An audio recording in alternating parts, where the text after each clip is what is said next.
Hemos mirado en Lucas cómo el anciano Simeón y la anciana Ana, guiados por el Espíritu Santo, llegan al momento en que José y María iban con Jesús siendo niño para presentarlo en el templo. Lucas continúa, pero da un salto y vamos a ver que llega a cuando el Señor Jesús tiene 12 años más o menos. Pero hoy quiero que vayamos al Evangelio de Mateo. Vamos a mirar algo que ocurre en ese lapso de tiempo del cual Lucas no se ocupa. Veámoslo de esta manera. Dice el Evangelio de Mateo en el capítulo 2, versículo 1. Cuando Jesús nació en Belén de Judea, en días del rey Herodes. Recordemos que Belén significa casa del pan. Muy lindo, porque es que allí nació el pan de vida, como nos dice Juan 6:35, que el Señor se identifica con el pan que bajó del cielo. En todo caso, Belén está a unos 9 kilómetros de Jerusalén. Y nació en Belén de Judea en los días del rey Herodes. El rey Herodes, al cual hace referencia acá Mateo, es Herodes el Grande. Era idumeo, es decir, de Edom. Cuenta la historia que era el hijo de Antípater, o Antipater mejor, que fue designado por Julio César en el año 47 a.C. como procurador de Judea.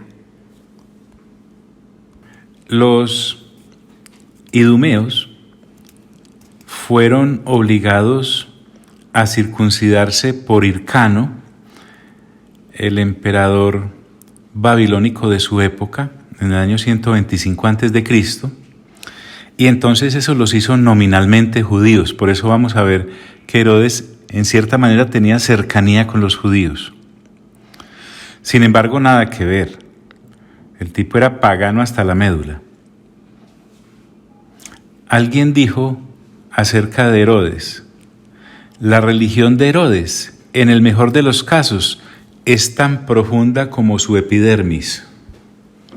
O sea, nada de profundidad. Se caracterizaba porque era un hombre cruel, fue un hombre sin conciencia.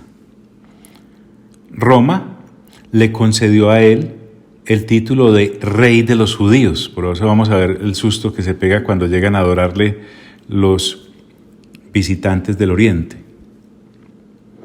Entonces, dice el Evangelio de Mateo: cuando Jesús nació en Belén de Judea, en días del rey Herodes, vinieron del Oriente a Jerusalén unos magos.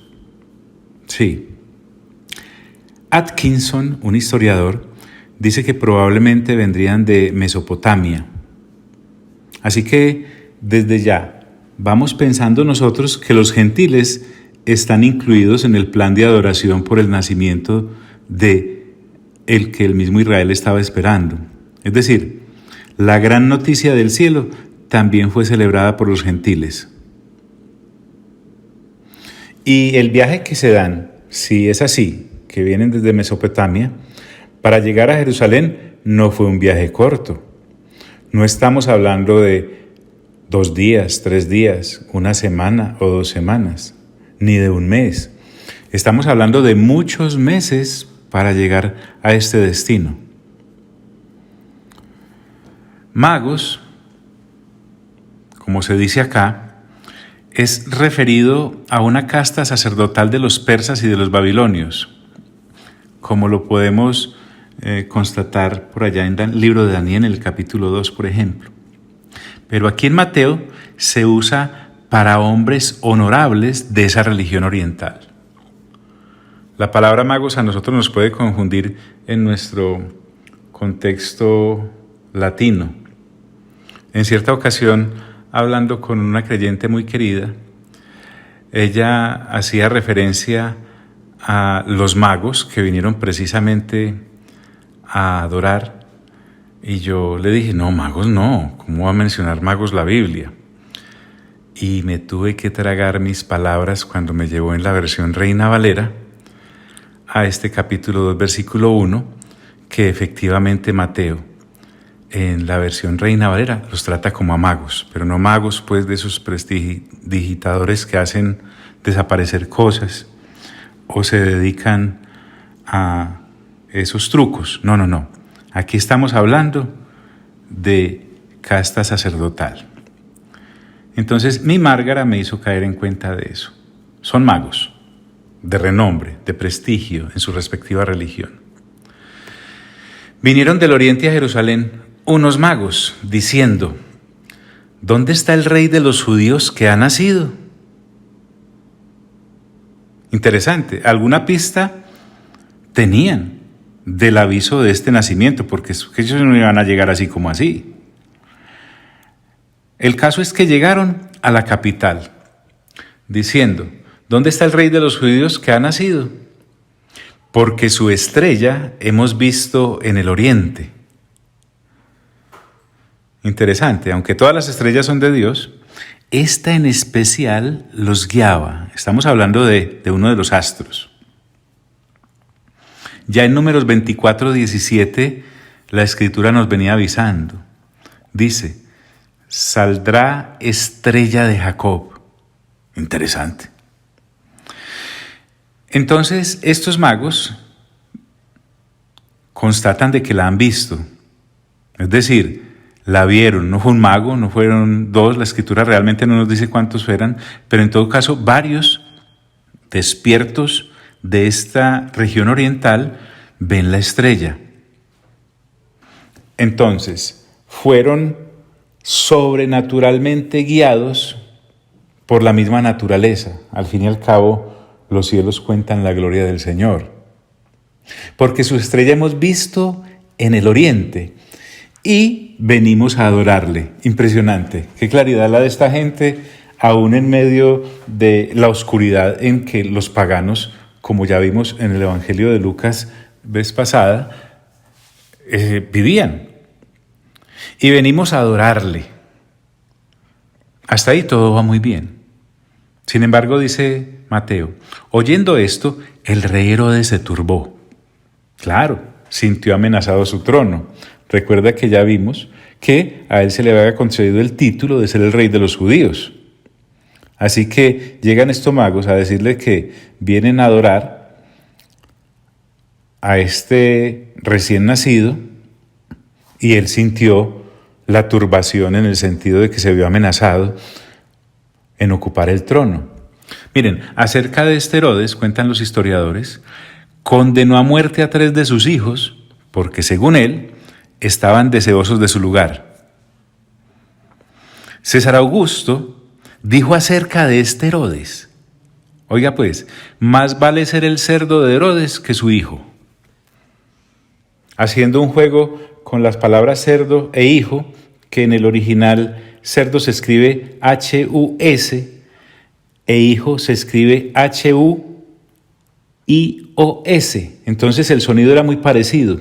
El juego que hizo César Augusto con respecto al carácter de este hombre, además de mostrarnos un poco el buen humor que César Augusto tenía, era la realidad que se vivía al lado de Herodes. La gente vivía en constante peligro alrededor de él. Oyendo esto, el rey Herodes se turbó y toda Jerusalén con él. Recordemos que Roma le daba amplia libertad religiosa a aquellos que sometía. Así que en medio de ese someterlos, los judíos podían adorar al verdadero Dios. Y ahora se aparece esta gente diciendo que vienen a adorar a un rey, lo cual se consideraría entonces rebelión o un atentado contra la soberanía del emperador. Así que este asunto también los puso en una situación muy incómoda a los judíos y a la casta religiosa que los representaba. Entonces Herodes Seguramente los convocó, porque dice Mateo, y convocados todos los principales sacerdotes. Recordemos que los sacerdotes y los escribas del pueblo conformaban un cuerpo gobernante que era conocido como el Gran Sanedrín de Jerusalén. La gran mayoría de estos principales sacerdotes eran saduceos. Ya por lo que hemos visto juiciosamente al leer juntos Hechos, sabemos que los saduceos pues no creían en la resurrección. Y el Sanedrín se define más o menos así en el diccionario de la RAE, de la Real Academia Española. Es una asamblea o también el Consejo Supremo de los Judíos. Y entonces dice Mateo, y convocados todos los principales sacerdotes y escribas del pueblo, porque además los escribas, ese nombre es porque copiaban las Sagradas Escrituras y las enseñaban al pueblo. Esa era su función entre los judíos. Entonces los convocan y él les hace esta pregunta: ¿dónde había de nacer el Cristo? Es decir, el Mesías. Como vemos, él estaba informado acerca de las profecías así por encimita, pero llama a los que supuestamente saben. Porque, recordemos, él está turbado porque esta noticia pone prácticamente en juego su trono humano. Si hubiese sabido este hombre que al Señor lo que menos le interesaba era ese puesto, porque el reino que Él nos viene a presentar y del cual es rey, no es de este mundo, de este sistema. Les preguntó, ¿dónde había de nacer el Cristo? Ellos le dijeron, los sumos sacerdotes y los escribas, miren que sabían mucho, en Belén de Judea, porque así está escrito por el profeta. Observen pues, lo sabían, ellos no tuvieron que esperar como algunos creyentes de hoy en día, espérate yo voy y busco en la concordancia. No, ellos sabían que el Mesías estaba anunciado por uno de los profetas. Y también se ve la malicia de ellos, porque miren que le echan la culpa al profeta, pero ellos no asumen la responsabilidad de saber tal bendición. Ellos le dijeron, en Belén de Judea, porque así está escrito por el profeta. Se curaron en salud. Y entonces citan al profeta, ya vamos a ver cuál. Comillas, y tú, Belén de la tierra de Judá, ¿no eres la más pequeña entre los príncipes de Judá? Porque de ti saldrá un guiador que apacentará a mi pueblo Israel. Vuelvo y te leo. Y tú, Belén, de la tierra de Judá, no eres la más pequeña entre los principales de Judá, porque de ti saldrá un guiador que apacentará a mi pueblo Israel. La palabra aquí apacentar tiene fuerza porque significa regir, gobernar. En Miqueas capítulo 5, versículo 2, eso es lo que dice. Lo vuelvo a leer desde Miqueas. Pero tú, Belén Efrata, pequeña para estar entre las familias de Judá, de ti me saldrá el que será Señor en Israel, y sus salidas son desde el principio, desde los días de la eternidad. Algo también se decía en el primer libro de Samuel, en el capítulo 5. Dice, además Jehová te ha dicho, tú apacentarás a mi pueblo Israel, y tú serás príncipe sobre Israel. Me parece muy interesante la nota que un historiador llamado Plummer dice acerca de este hecho, el hecho de que los escribas y los sumos sacerdotes o los principales sacerdotes supieran tanto acerca del Mesías por las Escrituras, pero lo que él agudamente observa es la reacción de ellos. Entonces dice Plummer, los paganos, que nada tenían para guiarles, sino conocimientos superficiales de ciencia mezclados con mucha superstición, estaban sin embargo tan inflamados de entusiasmo por las señales que Dios, por medio de estos instrumentos imperfectos, les había otorgado, que emprendieron un largo viaje e hicieron cuidadosas investigaciones para poder tributar la debida reverencia al nuevo monarca enviado al mundo. Y continúa Plummer, pero el conjunto de los jerarcas judíos con el Pentateuco y los profetas en sus manos, estaban tan lejos de alegrarse ante el informe del cumplimiento de los símbolos y profecías que no les interesó siquiera verificarlos. Cierro las comillas. Qué desidia, ¿cierto? La de estos principales sacerdotes y la de estos escribas. Que apacentará a mi pueblo Israel. Entonces, continúa Mateo con la narración. Entonces Herodes, llamando en secreto a los magos, ¿ves? En secreto, aquí se nota lo astuto y falso de este ser humano, obrando desde luego de acuerdo con su naturaleza caída, es que no era para menos. Entonces Herodes, llamando en secreto a los magos, indagó de ellos diligentemente el tiempo de la aparición de la estrella. Cuando hablamos acá de diligentemente es con sagacidad, con astucia. ¿Para qué? Vamos a ver más adelante. Para calcular la fecha del nacimiento del niño. Entonces, seguramente, como los magos le respondieron, ahí dedujo que fue más o menos 2 años antes de la llegada de estos visitantes. Por eso es que vamos a ver más adelante que los niños de esa edad hacia abajo son asesinados por la orden de este. Entonces, después de indagar, dice, y enviándolos a Belén, les dijo, miren qué despectivo, no fue con ellos, los mandó. Id allá y averiguad con diligencia acerca del niño, y cuando le halléis, hacédmelo saber, para que yo también vaya y le adore. Sí, cómo no. Les da órdenes a estos dignatarios, ni vergüenza le dio. Id y averiguad. Qué peligro este señor. Y cuando le halléis, hacédmelo saber, para que yo también vaya y le adore. Falso de toda falsedad, Herodes. Ellos, los magos, habiendo oído al rey, se fueron. Es que, si lo miramos bien, se fueron ellos porque ese no era el lugar donde debían estar.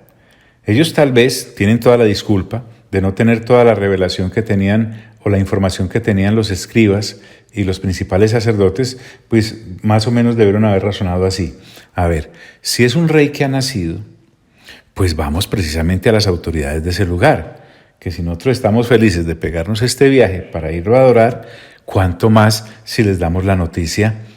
Entonces, como Dios proveyó para ellos la guianza a través de la estrella, ellos dejaron la estrella de un lado y seguramente se fueron para donde Herodes, que era el monarca en ese momento, el gobernante. Entonces, se tienen que ir porque la estrella no fue la que los guió ahí. Ellos, habiendo ido al rey, se fueron, y he aquí la estrella, miren, ahí les vuelve a aparecer, y he aquí la estrella que habían visto en el oriente iba delante de ellos. Seguramente, como les dije, la habían perdido de vista por haber ido donde Herodes. Es que viéndolo bien con lo que vamos a revelar, y ya sabemos del carácter de Herodes, al llegar a Herodes se apagaba cualquier cosa. En fin, pero ya sabemos pues que hicimos la aclaración, se les pasa por ser gentiles paganos, que lo único que tenían era una estrella y el sentir tremendo de ir a buscar a aquel que había nacido para adorarlo. Y he aquí la estrella que habían visto en el oriente iba delante de ellos, hasta que llegando se detuvo sobre donde estaba el niño. ¡Qué hermoso! La estrella se detuvo. ¡Qué maravilla! Pues disculpen, aquí no estamos leyendo cualquier tontería. Es una estrella como tal, se detiene y ellos guiándose por ella. Entonces, ¿dónde estaba el niño? Permítanme, estos astros nos dan una lección muy tremenda a los que decimos ser iluminados por el Evangelio de Jesucristo. ¡Qué estrella tan obediente! ¡Qué estrella tan ubicada! Ella misma, cumple la misión que se le ha encomendado. Es que no fue que un día una estrella empezó a pensar por allá arriba y dice, voy a ver entonces qué hago. No, no, no, no. Está recibiendo órdenes y las cumple al pie de la letra. Bendita esta estrella. Entonces ahí tenemos la estrella que se ha detenido sobre donde está el niño. Y dice acerca de los magos: y al ver la estrella se regocijaron con muy grande gozo. Claro, qué santos son los caminos de Dios y qué claras son las guianzas que nos da cuando una misión debemos cumplir, guiados por Él. Así es. Entonces, estamos frente a este evento que les ha anunciado que el Rey de los judíos ha nacido. Y continúa Mateo diciéndonos: y al entrar en la casa, porque recordemos que la escena del pesebre quedó lejos. En estos días, hablando con mis hijas, notábamos esto, ¿no? Que uno va en las representaciones de los pesebres e inclusive ve a los magos allá en el pesebre en el momento del nacimiento, juntamente con los pastores y todo esto. No. Ha pasado por lo menos un año, hablemos para no hablar de dos. Ha pasado por lo menos un año desde el nacimiento del Señor. Aquellos se han pegado su viaje, los magos, durante varios meses y ahora llegan no al pesebre o donde nació, no. Ahora están en la casa en donde se han radicado José y María, que si lo podemos observar, están viviendo en este momento en Belén. Entonces, aquellos que armen pesebre vayan haciendo también entonces una casa para que dividan lo de los pastorcitos de los magos. Y una cosa es el momento en que nace y otra cosa es el momento en que estos van a adorarlo. Y al entrar en la casa, vieron al niño con su madre María. Y postrándose, qué suma reverencia y respeto lo de estos magos, lo adoraron. Es decir, aquí lo adoran como a Dios. No es como algo diferente. Están reconociendo en Él a Dios. Y abriendo sus tesoros, que no eran pocos, solo imagínense la cantidad de séquito que estos llevaban, y de sus tesoros, de sus arcas, que iban muy bien aperados pues para semejante viaje, dice que los abren y le ofrecieron presentes. Seguramente, dicen algunos conocedores, productos del sur de Arabia, que eran muy accesibles a los caldeos, que por ser altos dignatarios pues podían llegar a estas preciosas mercancías. ¡Qué bien! Sara me hace caer en cuenta de que aquí ellos adoraron al niño, no a María, para que recordemos pues que los seguidores de María, vámonos ubicándonos bien, al que vienen a adorar es al niño. Entonces, le traen presentes, además de adorarlo. Barclay, que es un historiador, comenta acerca de algo que dijo Séneca, o sea, uno citando al otro, que en Partia, que es la región de donde aquellos vienen, las personas solo se podían acercar a un rey trayéndole dones. Miren el respeto, no solamente le están adorando como Dios, sino que le están venerando como rey. Y presentarle estos regalos que vamos a ver a continuación, entonces es parte de que Dios no se quedó sin celebrar la venida del Señor Jesús a este planeta. Le ofrecieron presentes y Mateo nos narra, pues Mateo como buen publicano, me imagino que era amplio conocedor del valor de estos productos. En primer lugar, oro, luego el incienso y después la mirra. Recordemos que el presente más apropiado para un monarca, porque estamos siguiendo el pensamiento de Séneca y de Barclay, Era el oro. Y sobre todo para aquel que había nacido como Rey de Reyes. Esto nos recuerda a su santidad, si queremos lucubrar un poquito pues al respecto. El incienso, dicen los historiadores, era para los sacerdotes, puesto que ellos eran los que ofrecían en los templos. De modo que es adecuado para quien sería el sumo sacerdote del nuevo pacto, el incienso. Y finalmente la mirra, que se le entregaba a aquellos que iban a morir, y también se empleaba para embalsamarlos.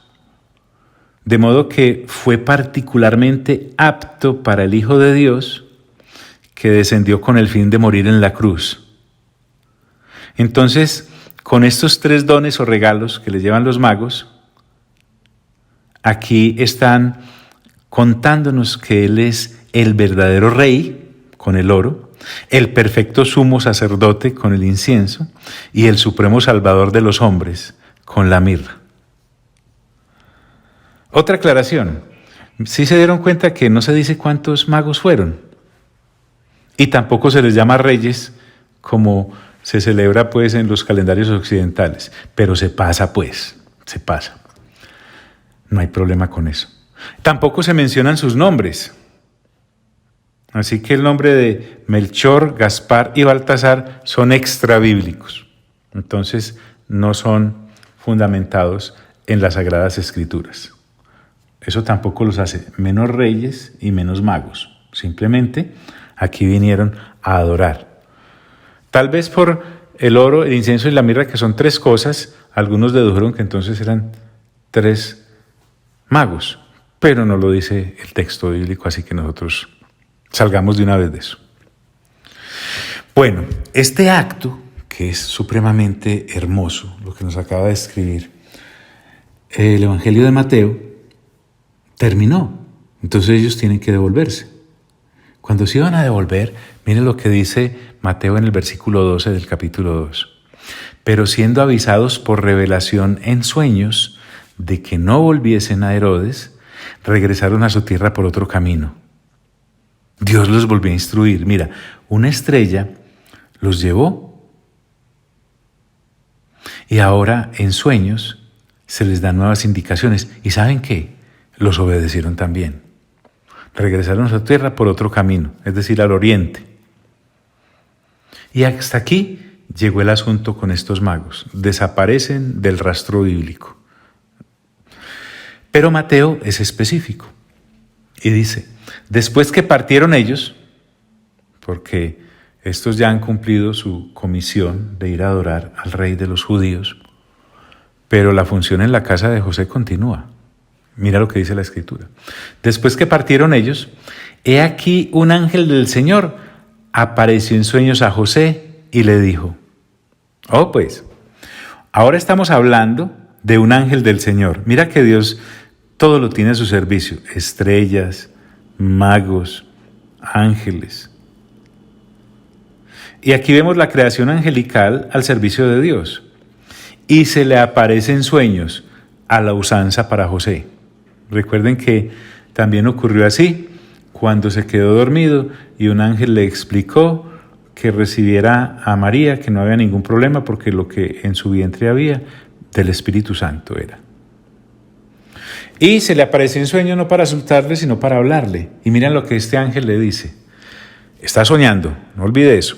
Levántate y toma al niño y a su madre y huye a Egipto. Y permanece allá hasta que yo te diga. No, este José es de admirar. Porque acontecerá que Herodes buscará al niño para matarlo. Entonces, la orden que recibe José en sueños es que se levante después de ese sueño y tome al niño, que es el Señor Jesús, y a su madre, o sea, María, su esposa, la de José, y que huya a Egipto. Entienda bien acá. Huir acá no es cobardía, solo que no es aún el tiempo del niño. Estamos aquí, que 30 años después de estos eventos es que sí será el tiempo del Señor Jesús. Por el momento hay que cuidarlo. Y lo manda para Egipto. Miren el asunto de uno hacer lecturas rápidas sin tener un poquito de noción de las cosas o de las distancias. Es que ir desde allí, de donde estaban, Belén, a Egipto, no escojamos la flota que nos fuimos, no, son 300 kilómetros. 300 kilómetros. Y no fáciles. Levántate y toma al niño y a su madre y huye a Egipto y permanece allá hasta que yo te diga. Ese permanecer es establezcase, vaya sin afanes. Pero establezcase y sin embargo debes saber que es temporal. Vas a permanecer allá hasta que yo te diga. Yo no voy a especular si usaron el oro para viajar o vendieron el incienso o la mirra. No, por favor. Lo que sí es que si lo usaron, Dios también hizo provisión para que hicieran ese viajecito con esas cositas. Porque acontecerá que Herodes buscará al niño para matarlo. Efectivo. Aquí quiero traer algo a colación. Mira, amigos, amigas, no se sienta desprotegido nunca. En el cielo se sabe lo que la humanidad planea, sea bueno o sea malo. Nada escapa al conocimiento de Dios. Pero recordemos que es que José está dormidito. Por eso dice en el versículo 14 del capítulo 2 de Mateo, y él, José, despertando, porque era un sueño, ¿saben? Él no se puso a pensar, qué sueño tan raro, necesito como una confirmación. No, si ya José nos mostró desde el desayuno cómo se iba a comportar en el almuerzo. Acuérdense que cuando el ángel le dijo recibe a María, él fue y la recibió. Entonces, una vez despertándose, dice acá, tomó de noche al niño y a su madre, de noche, para no llamar la atención, porque es que aquí estamos huyendo. Y se fue a Egipto. Una vez más, quiero hacer énfasis en eso, José no se pone a chistar, José no se pone a alegar, José simplemente obedece. Y dice la Escritura, y estuvo allá hasta la muerte de Herodes. Ahora, José tampoco se puso como Jonás a decir, vea, es que Egipto me parece como, yo sí me voy acá, pero no me voy para Egipto. No. Para Egipto se fue, no se fue para otro lugar. Aquí no tomó su plata y cogió tiquete para Tarsis. No. A Egipto lo mandaron, a Egipto se fue. ¿Dónde? Hasta la muerte de Herodes. Porque es que, como dice el dicho, no hay malo que dure para siempre. Y estuvo allá hasta la muerte de Herodes. Para que se cumpliese lo que dijo el Señor por medio del profeta cuando dijo, pues, todo esto está escrito antes. Dios ya lo había anunciado. Todo lo que tiene que ver con el Señor Jesús fue detallado con pormenores. Y por eso Mateo, que es muy claro cuando cita a cada uno de los profetas, dice, para que se cumpliese lo que dijo el Señor por medio del profeta cuando dijo, pues, de Egipto llamé a mi hijo. Y efectivamente, eso es lo que dice Oseas, capítulo 11, versículo 1.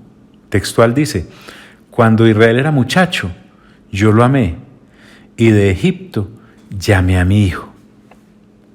A propósito, este es uno de los pasajes en que podemos mirar que al Señor Jesús también se le llama Israel. En sí, el verdadero Israel es Cristo Jesús. De Egipto llamé a mi hijo. Hablaremos de eso después en las cápsulas de Apocalipsis. De Egipto llamé a mi hijo. Bueno, entonces tenemos a José, ya ubicadito en Egipto, con José y con María. Y Herodes, pues lo tenemos en Jerusalén. Y se da cuenta de que los magos se le fueron por otro lado. Dice Mateo, Herodes entonces, cuando se vio burlado por los magos, aunque sabemos que Dios fue quien lo hizo, que por revelación les avisó, montó en otra obra de la carne que lo caracterizaba a él. Se enojó mucho. ¿Sí me hago entender? Este versículo podría decir carne, carne, carne. Y aquí viene. Esto que viene a continuación es uno de los pasajes más tristes que uno encuentra en las Sagradas Escrituras. Y mandó a matar a todos los niños menores de 2 años que había en Belén y en todos sus alrededores. Mandó a matar. Mire, del mucho enojo, de la mucha rabia, ahora pasa al homicidio. No nos debe extrañar. Miremos lo que dicen los historiadores acerca de Herodes. Es que él dio para hablar y convidar. Además, recordemos que envió a matar a 3 de sus hijos. Además, mató a Mariana, su esposa favorita. También mató a la mamá, no la de Mariana, la de él. Josefo, el gran historiador, dice acerca de Herodes, oiga bien esto,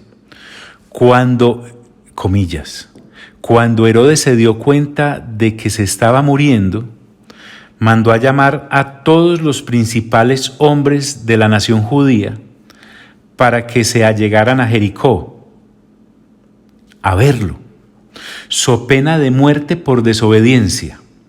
Oiga bien, allí ordenó que fuesen encerrados en el circo. Temeroso de morir sin ser lamentado, mandó a su hermana Salomé que cuando él dejara de existir y antes de que su deceso fuera hecho público, mandara a matar a todos los líderes judíos aprisionados. De esa manera, oiga pues, a él le cabría el honor de un lamento memorable en su funeral.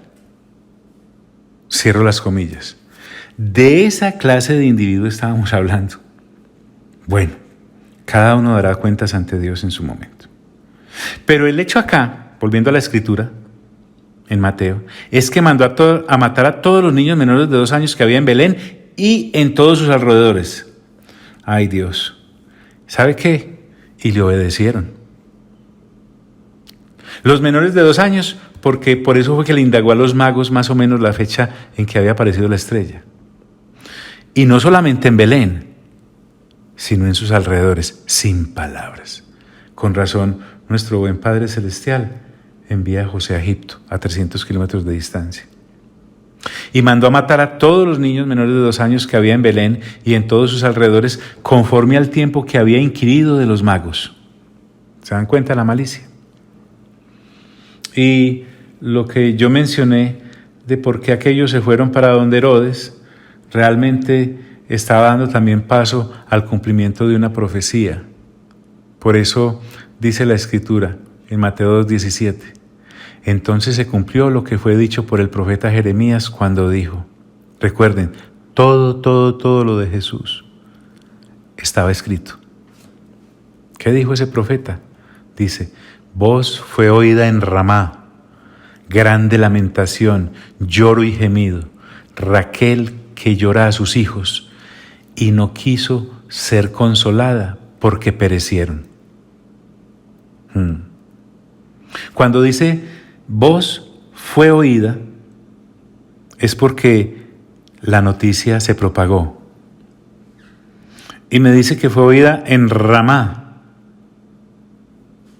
Entonces, eso me recuerda el sitio, por lo menos cercano, donde está la tumba de Raquel. Sí, la Raquel de Génesis 35:19, que Moisés nos cuenta en ese versículo, así murió Raquel y fue sepultada en el camino de Efrata. ¿Te das cuenta? La región precisamente cercana a Ramá. Y habla de grande lamentación, porque es que solo figúrate eso. Aquí la lamentación me hablan de un dolor intenso, un sumo dolor y además pesar. Lloro y gemido. ¿Quién no va a llorar por semejante situación? Y el gemido me recuerda lo profundo de esos lamentos que salen de allá adentro, del alma para adentro.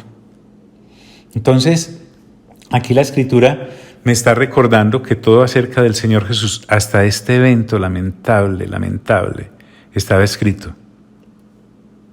Y Raquel que llora a sus hijos y no quiso ser consolada porque perecieron. Miren algo interesante. Al pasaje que se está refiriendo Mateo en el profeta Jeremías es el capítulo 31, versículo 15, que dice textualmente: Así ha dicho Jehová, voz que fue oída en Ramá, llanto y lloro amargo, Raquel que lamenta por sus hijos y no quiso ser consolada acerca de sus hijos porque perecieron. En este pasaje que citamos de Jeremías, en su momento histórico, Jeremías se refería al paso de los cautivos de Jerusalén por Ramá hacia el destierro de Babilonia en el año 586 a.C. Pero aquí Mateo, acertadamente, lo aplica también a esta masacre llevada a cabo por Herodes y sus secuaces en la vida de los niños. Porque perecieron, dice la Escritura. Pero después de muerto Herodes, porque recuerde, buenos y malos todos pasamos, he aquí un ángel del Señor apareció en sueños a José en Egipto. Recuerde que los ángeles son de Dios, Él los hizo precisamente para sus vueltas y sus mandados. Y se le aparece en sueños a José porque es el método que Dios decidió usar con José. Todo fue en sueños. O sea, los sueños de José eran realidad fija. Y miren que el ángel fue hasta Egipto, para que no vaya a pensar pues que hay territorios a donde los ángeles no pueden entrar o donde Dios no pueda mandarlos a hacer sus vueltas. He aquí un ángel del Señor apareció en sueños a José en Egipto, diciendo, nuevamente recuerde que está dormido, levántate, toma al niño y a su madre. Otra vez la orden, al niño Jesús, que ya está un poquito más grande, y a María. Y vete a la tierra de Israel. Otra vez, 300 kilómetros de regreso. Porque han muerto los que procuraban la muerte del niño. Tremendo. No solamente Herodes, sino sus compinches, su banda de asesinos. Porque han muerto los que procuraban la muerte del niño. Entonces, ¿saben qué hizo José? Muy bien, se levantó de una. Dice Mateo, entonces él se levantó y tomó al niño y a su madre, como se le dijo, y vino a la tierra de Israel, como se le dijo. Sin embargo, cuando llega a Israel, se encuentra con esta noticia. Dice, pero Arquelao, que era el que estaba gobernando, José se da cuenta de esto, Mateo lo narra, dice, pero oyendo que Arquelao reinaba en Judea en lugar de su padre. Arquelao significa caudillo del pueblo, pero cuidado antes de colocarle ese nombre a un niño. Dicen los historiadores que este Arquelao era peor que el papá. Es conocido como el peor de los hijos de Herodes el Grande. Josefo, nuestro historiador de cabecera, dice acerca de Arquelao, oiga esto, inmediatamente después de su acceso al trono, el monstruo salvaje, refiriéndose a Arquelao, ordenó la masacre de 3,000 personas para que todos supiesen que él había llegado al trono. Pero oyendo que Arquelao reinaba en Judea en lugar de Herodes su padre, recuerde que estamos hablando con José, que es el custodio del niño, tuvo temor de ir allá. ¿Y quién no? Diría yo. Pero avisado por revelación, pregunto en qué forma, a ver, dígame. Muy bien, en sueños le avisaron, el método para José, se le dijo. Entonces se fue a la región de Galilea.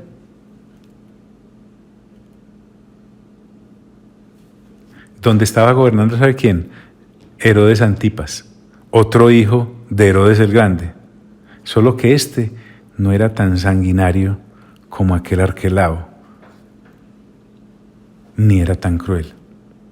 Y vino y habitó en la ciudad que se llama Nazaret.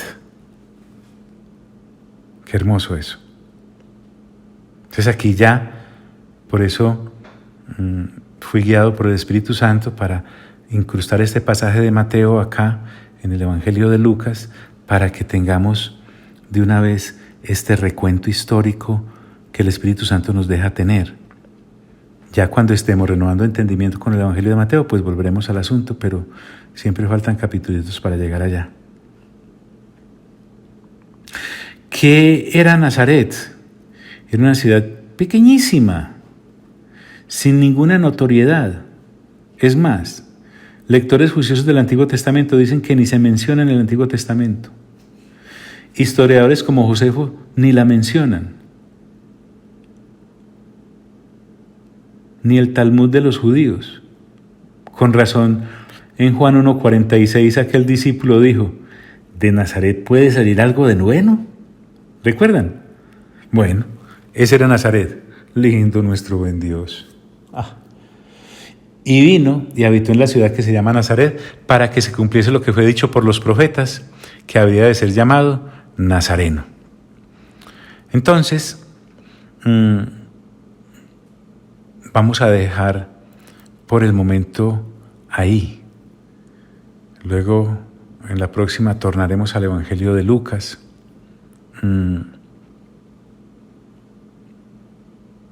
Realmente, si usted se da cuenta, aunque dice Mateo, para que se cumpliese lo dicho por los profetas, no dice cuál, porque dicen los que saben y estudian que tal vez no se estaba refiriendo a los profetas que tú y yo conocemos, sino a los profetas locales, porque el evangelista no está aludiendo a ninguna predicción en particular, sino que posiblemente reunió varias declaraciones de su momento histórico, declaraciones proféticas, y la acopló acá. Bueno, pero eso no ni le da ni le quita al centro de la historia, que es el Señor Jesús como tal. Prefiramos lo que el Espíritu Santo nos permite conocer y hasta dónde nos permite conocerlo. Amado Padre, te doy gracias por la posibilidad que nos das de, con el casco de la fe, viajar en esta preciosa máquina del tiempo que son tus sagradas escrituras, amado Espíritu Santo. Y nos permitiste ir allí, hace 2000 años, en el que este evento cruel, la muerte de tantos niños, que a propósito no se dice cuántos, pero no fueron pocos seguramente, marcó, Señor, la lucha de las tinieblas por entorpecer tu camino como si eso fuera posible. ¡Qué prepotencia! Pero bueno, a nosotros 2000 años después nos permites con la perspectiva de la historia afianzarnos más y más en que tú eres el Dios que protege, que tú eres el Dios que cuida. Algunos seguramente dirán, y los niños. Seguramente en tu presencia están, Señor. A ti sea toda la honra y toda la gloria, porque nos has permitido conocer el camino de la salvación en Cristo Jesús. A ti sea todo el honor, porque tú nos has permitido y nos permites perseverar en la lectura juiciosa de la palabra. Y a ti sea toda la gloria, porque definitivamente el paso de amistad contigo lo diste primero tú, porque a nosotros, los seres humanos caídos, ni se nos hubiese ocurrido volver a ti. Amén, amén y amén.